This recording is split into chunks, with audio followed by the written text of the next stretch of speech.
आप सबने एग्ज़ाम दिया था? चलिए, इस बार कितने मार्क्स आ रहे हैं एक्सपेक्टेड? 460 के आसपास। आपका? 300 अप्रॉक्स। आपका? अच्छा, कोई बात नहीं, वो तो हो जाए। हाँ ठीक। आपका? ठीक, कोई दिक्कत नहीं। अब इस बार एक साल अच्छे से तैयारी कीजिए, सब कुछ अच्छे आ जाएंगे, है ना। एज पर बायो का थोड़ा सा इंट्रोडक्शन बताते हैं, फिर हम टॉपिक शुरू करेंगे, है ना। आप सभी नीट का एक एग्ज़ाम दे चुके हैं, तो आप सबको पता है कि ये आपका 360 मार्क्स के आएंगे। पहले आपने देखा था कि इससे अर्लियर पेंडेमिक एरा में क्या थे, आपके पास क्वेश्चन जो है अधिक पूछते थे। पहले 100 क्वेश्चन आते थे, उसमें आपको 90 सॉल्व करने पड़ते थे। लेकिन अब इस साल से जो है 2025 से इसमें थोड़ी सी करेक्शन हो गई, है ना। अब आपके पास 90 क्वेश्चन ही आएंगे और 90 के 90 क्वेश्चन सॉल्व करने होंगे। ना तो आपको फिजिक्स केमिस्ट्री में कोई ऑप्शन मिलेगा, ना ही बायो में मिलेंगे, है ना। बायो में जो आपको ये इस बार भी आपने अगर देखा होगा तो आपने एग्ज़ाम भी दिया है, तो ज़्यादा कुछ इसके बारे में आपको खुद ही पता है। अप्रॉक्स 88 क्वेश्चन जो थे वो आपको एनसीईआरटी से थे।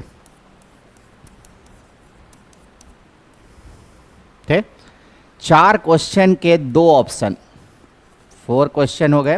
इंग्लिश, हिंदी इंग्लिश दोनों में बोलेंगे, है ना। हिंदी तो अच्छे से समझ लेते हैं ना। हाँ चलिए, तो हिंदी तो आपको 4 क्वेश्चन के 2 ऑप्शन आ जाइए। 4 क्वेश्चन के ऐसे 2 ऑप्शन, 4 क्वेश्चन हो गए। मतलब इसमें आपको 2 ऑप्शन थे। 2 ऑप्शन में एक तो एनसीईआरटी से था, एक एनसीईआरटी से बाहर था। मतलब अगर मान के चले इस 4 क्वेश्चन के अगर हाफ ऑफ ऑप्शन को माने तो ऐसे 2 क्वेश्चन ही हुए जो आउटसाइड द एनसीईआरटी पूछा गया, बाकी सारे क्या थे, एनसीईआरटी से। ठीक, मतलब आपकी वही बुक जो एनसीईआरटी होगी, जो एक 11th की है और एक आपके पास 12th की है, यही 2 बुक आपको पूरे 1 साल में पढ़नी है। और इसी से आपको आसानी से 360 में 360 भी ला सकते हैं आप, 350 भी ला सकते हैं, आप पर डिपेंड करता है ना। आपको जो पढ़ाई जाएगी 1 साल में, उससे आप 360 आसानी से गेन कर सकते हो। और बायो ऐसा टॉपिक है, उसमें आप आसानी से अगर पढ़ सके 350 तो ईजिली आ जाते हैं। जिन बच्चे का बायो अच्छा होता है वो 360 350 तो आराम से ले आते हैं, क्योंकि ये अचीवेबल है। आराम से 340 से 350 आसानी से आ जाते हैं बच्चे को, है ना। और आप इसको 1 आवर में आसानी से कर भी सकते हैं। तो हमने अभी क्या बोला कि अपनी जो आप नीट की प्रिपरेशन करेंगे उसमें थोड़ी सी फैक्ट्स हम बता दें। इसके लिए पहले आपके पास क्या था कि 360 के क्वेश्चन, 360 मार्क्स लाने के लिए पहले 100 क्वेश्चन आते थे। पेंडेमिक एरा में ये ऑप्शन दिया गया था, बट इस 2025 के बाद आपके पास ये ऑप्शन हट गए। अब 90 क्वेश्चन आएंगे, 90 में सॉल्व करने होंगे आपको। 90 फिजिक्स में, केमिस्ट्री में भी ऑप्शन हट गया और बायो में भी हट गया। ठीक, आपके कितने मार्क्स आए थे इस बार? हाँ, नीट में कितने आ रहे हैं? ठीक है, कोई बात नहीं, अब हो जाए। तो आपको क्या करना है, अब जो है अपने पास जो 2025 की पेपर देखें तो इसमें 88 क्वेश्चन आपको एनसीईआरटी से थे। क्लियर? बायो में बता रहे हैं, बायो की, मेरी बायो की, फिजिक्स केमिस्ट्री की सर सब बताएंगे, है ना। बायो में 90 क्वेश्चन में 88 किससे थे? एनसीईआरटी से। 4 क्वेश्चन के हाफ ऑफ ऑप्शन किससे थे? एनसीईआरटी से बाहर।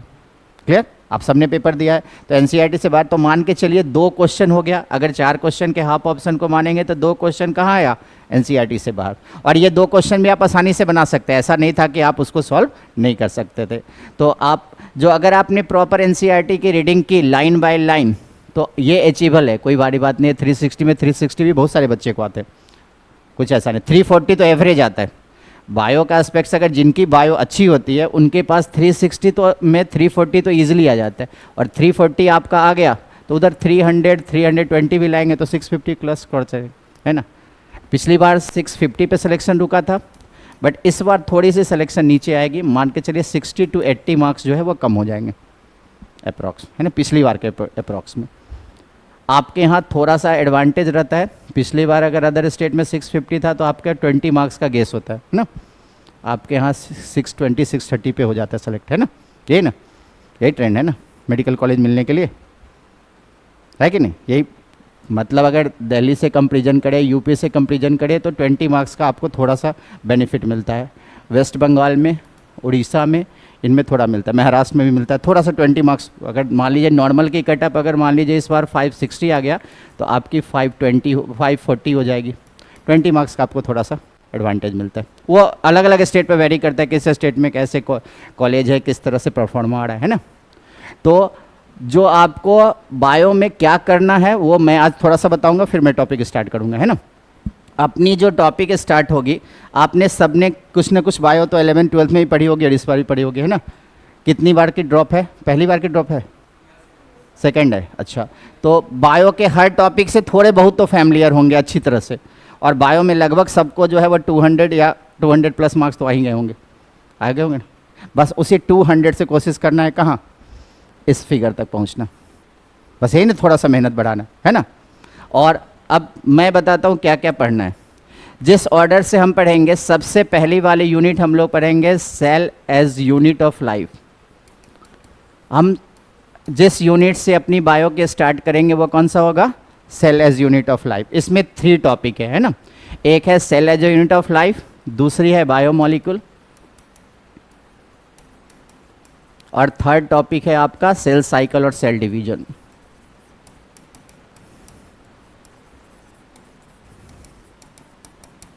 क्लियर? पूरी टॉपिक को समझने के लिए, पूरी बायो को समझने के लिए मेरा मानना है कि ये आपको ये 3 टॉपिक सबसे पहले पता होना चाहिए। जैसे एनसीईआरटी की जो लाइन है, एनसीईआरटी अपनी स्टार्टिंग लिविंग वर्ल्ड से करता है। एनसीईआरटी अपनी स्टार्टिंग किससे कर रहा है? लिविंग वर्ल्ड से। बट हम अपनी टॉपिक यहाँ से क्यों स्टार्ट कर रहे हैं? क्योंकि पूरी बायो को समझने में ये टॉपिक 3 इंपॉर्टेंट टॉपिक आपको हेल्प करेंगे। अगर आपको बायोमॉलिक्यूल का आइडिया नहीं हो तो आप मेटाबॉलिज्म कैसे यहाँ पर डिस्क्राइब करेंगे? तो पूरी टॉपिक को समझने के लिए, पूरी बायो को समझने के लिए हमें बायोमॉलिक्यूल की बेसिक पता होना चाहिए। तो हम सबसे पहले जो यूनिट डील करेंगे वो कौन करेंगे? Cell as a unit of life. जैसा कि आप इस बार भी देखे होंगे, इन तीनों को मिला दीजिए तो क्वेश्चन थे 8 to 10। क्लियर है? तो हम किस पोर्शन से कैसे बढ़ेंगे उसको हम थोड़ा सा आपको आइडिया बता देते। तो सबसे पहले हम क्या करेंगे? Cell as a unit of life से शुरू करेंगे। क्लियर? उसके बाद क्या करेंगे? इसके बाद हम एनसीईआरटी के टॉपिक के ऑर्डर में आएंगे। इस टॉपिक के बाद हम क्या करेंगे? एनसीईआरटी के ऑर्डर में आएंगे। एनसीईआरटी के ऑर्डर से जैसे है, जैसे लिविंग वर्ल्ड पढ़ेंगे, उसके बाद बायोलॉजिकल क्लासिफिकेशन पढ़ेंगे, फिर एनसीईआरटी के ऑर्डर करेंगे, फिर प्लांट किंगडम पढ़ेंगे, फिर सो ऑन, ऐसे ही एनिमल किंगडम, ऐसे ही सो ऑन बढ़ते जाएंगे। बस एक ट्रेंड हम लोग को चेंज करना है, वह कौन? सेल, बायोमॉलिक्यूल और सेल साइकिल और सेल डिवीजन। ये पहले पढ़ाएंगे, क्योंकि इसके बिना अगर हम लिविंग वर्ल्ड आपको करें तो बहुत सारे एस्पेक्ट्स में आपको प्रॉब्लम होगी ये सारे वर्ड्स की। जैसे हम आपसे पूछेंगे कैटाबॉलिज्म एक्टिविटी कौन है, एनाबॉलिक एक्टिविटी कौन है, तो उससे पहले बायोमॉलिक्यूल का थोड़ा सा आइडिया होना चाहिए। और जब से आपने होस्ट संभाला है, 2 टॉपिक तो आपके पास है। जब से साइंस पढ़ी है, सेल तो जरूर होगा और पॉल्यूशन, ये 2 तो आपने जब से बेसिक साइंस से भी पढ़ी है तब से, तो इस टॉपिक से आप कोरिलेट कर पाते। और ये ऐसी टॉपिक है जो एग्जाम के पॉइंट ऑफ व्यू से भी काफ़ी इंपॉर्टेंट है। इस बार भी 10 क्वेश्चन थे इन तीनों से। इस 3 टॉपिक को मिला के कितने क्वेश्चन थे? 3 क्वेश्चन थे। अब हमें क्या करना है? लाइन बाय लाइन वही एनसीईआरटी पढ़नी है, और आपको ये बताना है कि आज तक आपने गलती कहाँ किया है। पढ़ते वही बुक है ना, बस गलती कहाँ करते हैं और फोकस कहाँ करना है। मेरा काम क्या है? मैं 21 ईयर से इस फील्ड में हूँ, और ऐसी कोई ब्रांड नहीं है भारत की जिसमें मैंने 6 साल से अधिक सर्व नहीं किया हो। तो अब मैं मतलब पूरी तरह से जो सैचुरेट कहते वो हो चुका हूँ। मतलब 20 ईयर में भारत के जिस ब्रांड का नाम लिया सब में 6-6 साल 7-7 साल पढ़ाया हुआ हूँ, है ना। तो मतलब अगर 4 ब्रांड भारत के नाम किसी का नहीं लूँगा, 4 ब्रांड अगर भारत के बारे सब में 6 ईयर प्लस में पढ़ा चुका हूँ। तो मार्केट की ऐसी कोई इंस्टीट्यूट नहीं है या कोई ऐसी कंसेप्ट नहीं है जो मुझे नहीं पता है। बस मुझे क्या करना है, आपको उस बुक को कैसे डिलीवर करना है वो बताना है। पढ़ते आप भी उसी बुक है, आप भी जानते हैं एनसीईआरटी से आएगा, मार्केट में हर कुछ अवेलेबल है एनसीईआरटी से। बस हमें ये बताना है आपको कि कहाँ से क्वेश्चन आते, मेरा एक्सपीरियंस कहाँ काम करेगा। मैं आपको ये बताऊंगा कि उस एक चैप्टर में, जैसे इस पहले चैप्टर में जितने की फैक्ट्स है उसको सेपरेट करूंगा। एग्जामिनर जब क्वेश्चन सेट करता है, एक एग्जामिनर के पास एक टॉपिक से क्वेश्चन बनाने के लिए 4 या 5 क्वेश्चन देने का ऑप्शन होता है। तो वो जनरल फैक्ट्स पे क्वेश्चन नहीं देता, क्वेश्चन किस पे देता है? की फैक्ट्स पे। और यही डिफ्रेंशिएट करना होता है। मेरा काम यही है, मैं आपको उस पूरे टॉपिक में, बायो में आप कहाँ फंसते हैं, आपको ये नहीं पता होता है कि जनरल फैक्ट्स कौन है और की फैक्ट्स कौन है। मैं स्पेसिफाई कर दूंगा इस पूरे चैप्टर में जो 40 की फैक्ट्स बनेंगे उसको स्पेसिफाई कर दूंगा, और पॉसिबिलिटी है उसी से क्वेश्चन देने की। जब एग्जामिनर के पास ऑप्शन होता है किसी टॉपिक में कम क्वेश्चन देने की, तो किसको फोकस करता है? की फैक्ट्स को। और मैं आपको जनरल फैक्ट्स और की फैक्ट्स में क्या करूँगा? सेपरेट कर दूंगा। तो आप पढ़ेंगे तो सब, बट की फैक्ट्स पे क्या करेंगे? मोस्टली फोकस करेंगे। एक ही बुक पढ़नी है 11th में, एक ही बुक आपको 12th में, 2 ही बुक से पूरी बायो आनी है 360, कुछ नए कुछ नहीं पढ़ने हैं। जितने भी तैयारी करेंगे सबका क्या होगा? मेन ऑब्जेक्टिव क्या होगा? एनसीईआरटी को याद करना। हम आपको PYQ देंगे, उसकी मेन ऑब्जेक्टिव होगी क्या? एनसीईआरटी की लाइन याद करना। हम फिल इन द ब्लैंक्स देंगे, उसका भी मेन ऑब्जेक्टिव क्या होगा? एनसीईआरटी करना। मतलब एनसीईआरटी की जो लाइन है उसी को मगअप करना है आपको, और कोई दूसरा काम नहीं करना है बायो में, कोई दूसरी बुक पढ़नी नहीं है। इस बार भी केवल 88 क्वेश्चन इससे थे, काफ़ी है। अगर 2 क्वेश्चन का ऑप्शन भी अगर आपने स्टेटमेंट में था जो अलग, उसको अगर आप कर सकते तो 2 क्वेश्चन भी आप आसानी से सॉल्व कर सकते हैं अगर एनसीईआरटी समझ में आ गया। समझ में आ गया कैसे पढ़ना है? क्लियर हो गया? क्लियर हो गया? हाँ। अब जैसी पढ़ाई होगी उसका बताते हैं। आपको जो क्लास पढ़ाई होगी उसको क्या करेंगे? उस दिन तो कम से कम रिवाइज जरूर कर लेंगे, है ना। जैसे मैं आज 3 घंटा जो पढ़ाऊँगा आपको, है ना, 1.5 घंटे के 2 वक्त में, उसकी रिवीजन आज मस्ट हो जानी चाहिए। एक बार आज देख लेंगे, एक वीक में कम से कम, मतलब इस वीक में विद इन अ वीक किसी दिन एक बार मौका मिले एक बार और देख लेंगे। फिर कम से कम 15 डेज़ के अंदर में उसको एक बार देख लीजिएगा, है ना, जो कंटेंट्स पढ़े। तो धीरे धीरे फिर 1 आवर में, तो इससे क्या होगा 1 आपको जो मंथ में, तो धीरे धीरे क्या होगा? वो लॉन्ग टर्म मेमोरी में चला जाएगा। उस बेस्ट क्वेश्चन करेंगे, क्वेश्चन में कोई प्रॉब्लम होगी फिर उसको देखिएगा। क्लियर? तो पढ़ना बहुत आसान है, कुछ नहीं करना है, बैकलॉग नहीं रखना है। बस आप क्या करते हैं, जब आपकी टेस्ट डिक्लेयर हो जाती है तब पढ़ते हैं, बस यही काम करते हैं। वही नहीं करना है, हर दिन का काम हर दिन कर लीजिए, कुछ नहीं करना होता है। जितने बच्चे कम्पीट करते हैं, 21 लाख बच्चे इस बार भी बढ़े थे, 21 पॉइंट समथिंग, है ना। सेलेक्ट 1 लाख होंगे, अभी 20 लाख बच्चे से क्या करते हैं जो सेलेक्ट नहीं होते, और 1 लाख क्या करते हैं? बस वो पर डे का काम पर डे करते हैं, बैकलॉग नहीं रखते। बस एक डिफरेंस, बाकी और कुछ नहीं। कोई ऐसा, उनके लिए भी 24 आवर रहता है, आपके लिए भी 24 आवर।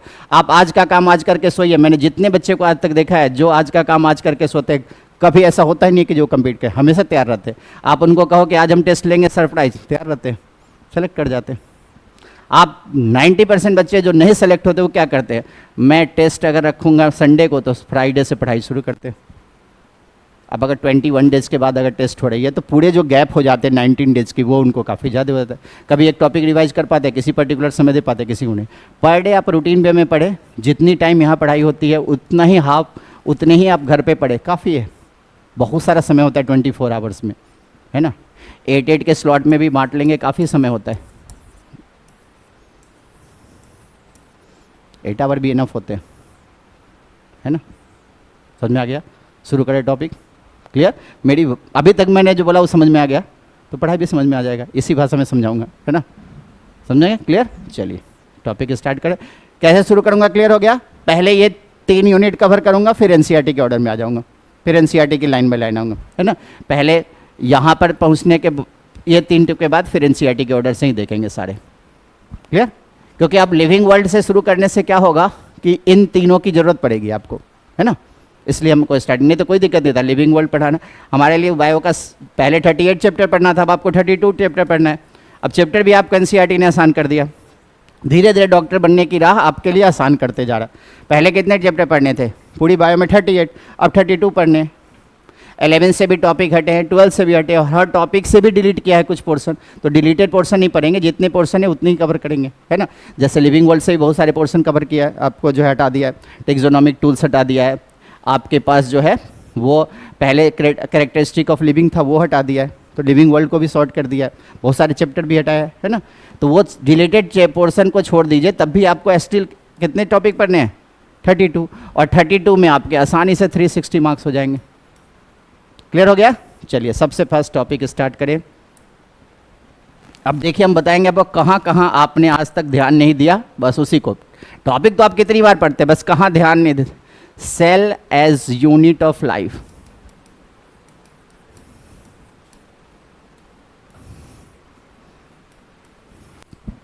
स्टार्ट करें यहां से।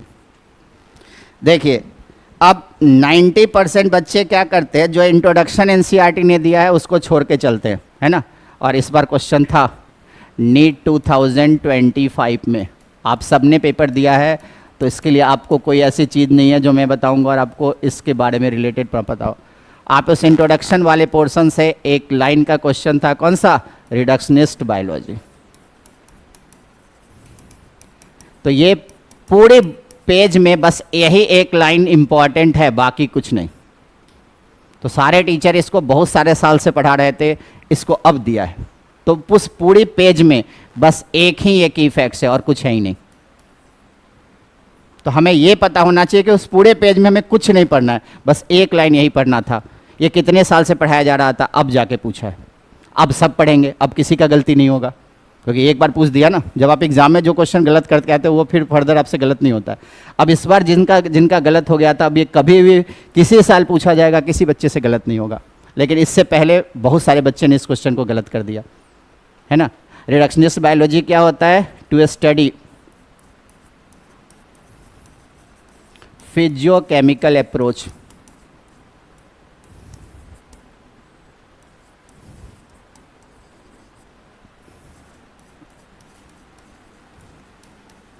Of biology. मतलब बायोलॉजी पढ़ने के लिए ऐसा नहीं है कि आपको केवल बायोलॉजी से काम चलाना पड़ेगा, आपको फिजिक्स और केमिस्ट्री की भी नॉलेज होनी चाहिए, है ना। तभी डॉक्टर बनने से पहले फिजिक्स केमिस्ट्री भी पढ़ाई जाती है। तो इस पूरे पेज से बस एक ही लाइन आपका की फैक्ट्स है, वो कौन सा है, रिडक्शनिस्ट बायोलॉजी। बाकी कोई भी सारा जनरल इन्फॉर्मेशन है, पढ़े ना पढ़े, एक बार पढ़े, दो बार पढ़े, ना पढ़े, तब भी एग्जाम का क्वेश्चन नहीं छूटेगा। पूरी पेज आपके लिए कोई काम का नहीं है, बस एक लाइन है, बस कौन सा, रिडक्शनिस्ट बायोलॉजी। उसके बाद उस पेज को कुछ पढ़ना ही नहीं है। ये पेज बहुत पहले से पढ़ाया जाता था, ये लाइन, अगर ये लाइन आपको पहले से पढ़ाया जाता तो इस साल ये क्वेश्चन नहीं छूटता। क्लियर हो गया। तो उस पेज से बस एक ही लाइन पढ़ना है, कौन सा, रिडक्शनिस्ट बायोलॉजी, बाकी कुछ नहीं। मैंने पहले ही कहा मेरा काम है आपको की फैक्ट्स और जनरल फैक्ट्स को सेपरेट कराना, और मैं हर क्लास में आपको की फैक्ट्स मार्क करा के जाऊंगा। ऐसा नहीं कि केवल की फैक्ट्स ही पढ़ के जाएंगे, लेकिन 80% पॉसिबिलिटी है क्वेश्चन वहीं से आएंगे। क्लियर हो गया। तो इस पेज में हमें कितनी पार्ट पढ़नी थी, बस एक बात, कौन सी, रिडक्शनिस्ट बायोलॉजी। इसके अलावा उस पेज में और कुछ भी आपके लिए इन्फॉर्मेशन का नहीं है। आप पढ़ना चाहें तो बहुत कुछ है, नहीं तो कुछ नहीं। तो ऐसा नहीं है कि एनसीईआरटी की हर एक लाइन इंपॉर्टेंट है, एनसीईआरटी की कौन सी लाइन इंपॉर्टेंट है वही समझना है। ये पेज क्लियर हो गया। इस लाइन के अलावा कुछ नहीं, इसको आप बुक में अंडरलाइन कर लीजिए या लिख लीजिए, इसके अलावा और कुछ नहीं। आप सबके पास पढ़ने के समय एनसीईआरटी रहनी चाहिए, क्योंकि वही बुक हम पढ़ा रहे हैं। अगली क्लास से हम जब भी मिलेंगे आपके पास एनसीईआरटी होनी चाहिए, कोई बुक हो या ना हो। आप एनसीईआरटी में मार्क कर सकते हैं, आप लिख सकते हैं, कुछ भी, पढ़ना वही है, उसके अलावा कुछ पढ़ना ही नहीं है। जितनी भी सारे हैं सबके पास एनसीईआरटी रहनी चाहिए, है ना। एनसीईआरटी में जहाँ जहाँ मॉडिफिकेशन है, जहाँ क्या है, वो तो हम डिस्क्राइब करते रहेंगे, है ना। लेकिन आपको ये बुक कम से कम होनी चाहिए, यही बुक पढ़ना ही है और कुछ पढ़ना ही नहीं है। सारे जो सिंप्लीफाई बुक है सबका काम क्या है, यही बुक याद करना।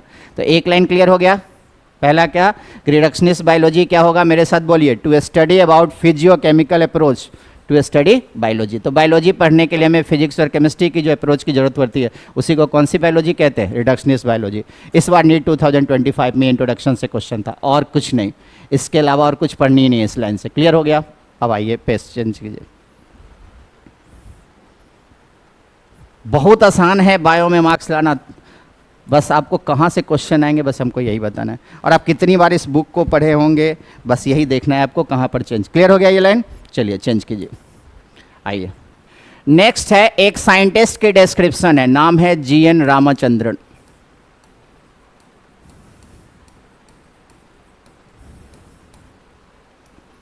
अब क्या होता है, आप टॉपिक को जब स्टार्ट करते हैं तो हर यूनिट से पहले एक साइंटिस्ट की डिस्क्रिप्शन है, और इसको मैक्सिमम बच्चे इग्नोर कर देते हैं, इनको पढ़ते ही नहीं।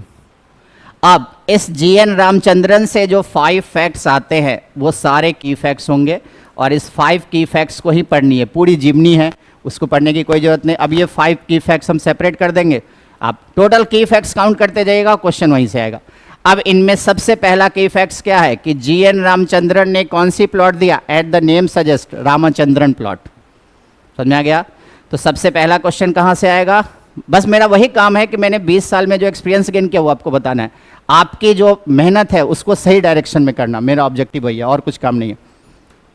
ऐसा नहीं है कि हम कुछ नए चीज़ पढ़ाएंगे या ऐसे कोई, बस उस बुक से जो क्वेश्चन आएगा वो बताएंगे, यही काम है। इसी को सीखने में 10-12 साल लग जाते है ना, कि कहाँ से क्वेश्चन आएगा, यही आपके लिए आसान बना दूंगा। बस अंतर कुछ नहीं, हम कोई नई बुक नहीं बनाएंगे, हम आपको कैम्बेल यहाँ बताने नहीं जा रहे हैं क्योंकि एनसीईआरटी में कैम्बेल नहीं आता। हाँ, अगर आप ओलंपियाड की तैयारी कराते तो हम कैम्बेल भी बताते। अगर जो भी ओलंपियाड से इच्छुक होंगे तो वो 9th-10th वाले 11th-12th वाले होते हैं तो उसमें कोई दिक्कत नहीं। तो आपको तो नहीं नाइसर आइसर इससे भी रिलेटेड क्वेश्चन है, लेकिन नीट कम्पीट करने के लिए केवल वही बुक पढ़ना है। कौन सा? एनसीईआरटी। ठीक। अब जीएन रामचंद्रन से कितनी बातें आता है? 5 की फैक्ट्स। यही 5 की फैक्ट्स हम बोल रहे हैं, समझिए। जीएन रामचंद्रन ने कौन सी प्लॉट दिया? At the name suggest Ramachandran plot. तो पूछा जाएगा जीएन रामचंद्रन ने कौन सी प्लॉट डिस्क्राइब किया? रामचंद्रन प्लॉट, एनसीईआरटी ने लिखी हुई है। पूछा जाएगा रामचंद्रन प्लॉट क्या डिस्क्राइब करता है? तो कन्फॉर्मेशनल चेंज इन प्रोटीन। जब हम बायोमोलिकुल पढ़ाएंगे तो वहाँ बताएंगे प्रोटीन आप पहले से जानते हैं, प्रोटीन 4 स्ट्रक्चर परफॉर्म करता है, प्राइमरी, सेकेंडरी, टर्शरी और क्वाटरनरी। तो इस फॉर्म की जो चेंज होती है उसको बताने के लिए उन्होंने एक प्लॉट ड्रॉ किया। उस प्लॉट को क्या कहते हैं? Ramachandran plot. Ramachandran plot higher study के लिए नेट के सिलेबस में होता है, नीट में नहीं। तो रामचंद्रन प्लॉट नहीं बनाएंगे हम, बट रामचंद्रन प्लॉट की ऑब्जेक्टिव याद होना चाहिए। रामचंद्रन प्लॉट क्या बताता है? Conformational change in protein. पूछा जाएगा जीएन रामचंद्रन जब पीएचडी कर रहे थे तो एक साइंटिस्ट से इन्फ्लुएंस थे और उस साइंटिस्ट का नाम कौन था? Linnaeus polling. पूछा जाएगा लिनियस पॉलिंग ने खुद क्या डिस्क्राइब किया? अल्फा हेलिक्स और बीटा सीट। ये दोनों स्ट्रक्चर हम लोग बायोमोलिकुलर में पढ़ेंगे। अल्फा हेलिक्स भी अपने सिलेबस में है पूरे डिटेल में, और बीटा सीट भी है लाइन बाय लाइन। इसलिए हम पहले इस टॉपिक को पढ़ रहे हैं क्योंकि ये पूरे बायो समझने में हेल्प करेगा और 10 क्वेश्चन देगा।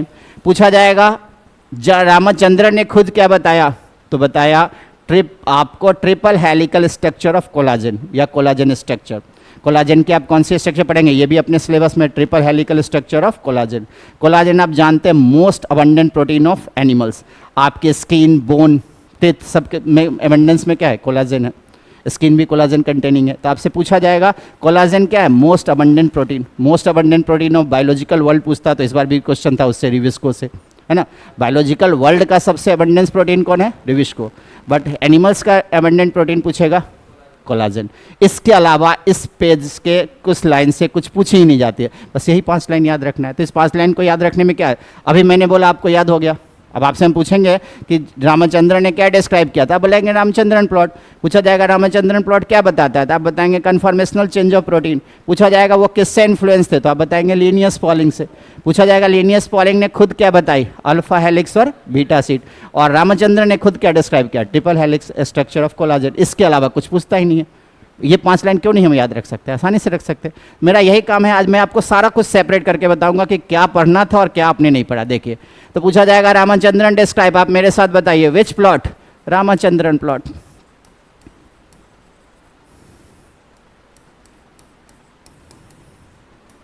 पूछा जाएगा रामचंद्रन प्लॉट हमें क्या आइडिया बताता है? ऑब्जेक्टिव ऑफ रामचंद्रन प्लॉट क्या होती है? रामचंद्रन प्लॉट मुझे आता है लेकिन आपको बताने की जरूरत नहीं है। मैं रामचंद्रन प्लॉट पूरे डिस्क्राइब कर सकता हूँ लेकिन आपके इन्फॉर्मेशन के लिए वो जरूरी नहीं है। ऑब्जेक्टिव क्या होगी? ऑब्जेक्टिव होगी कन्फॉर्मेशनल चेंज इन प्रोटीन। जो ज़रूरत है बस वही पढ़ना है, नहीं तो पढ़ने के लिए तो बायो में बहुत कुछ है। Conformational change in protein.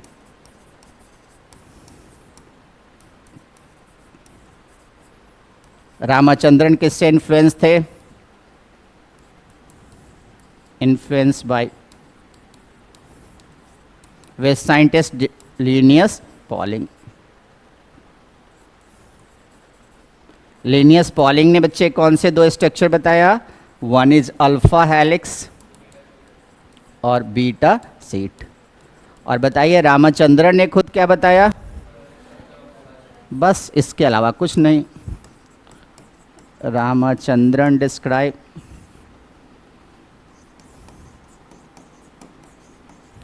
Triple helical structure of collagen.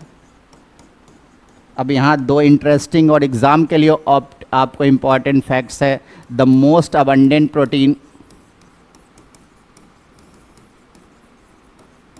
Protein of animals कौन होंगे? कोलाजन। और द मोस्ट अबंडेंट प्रोटीन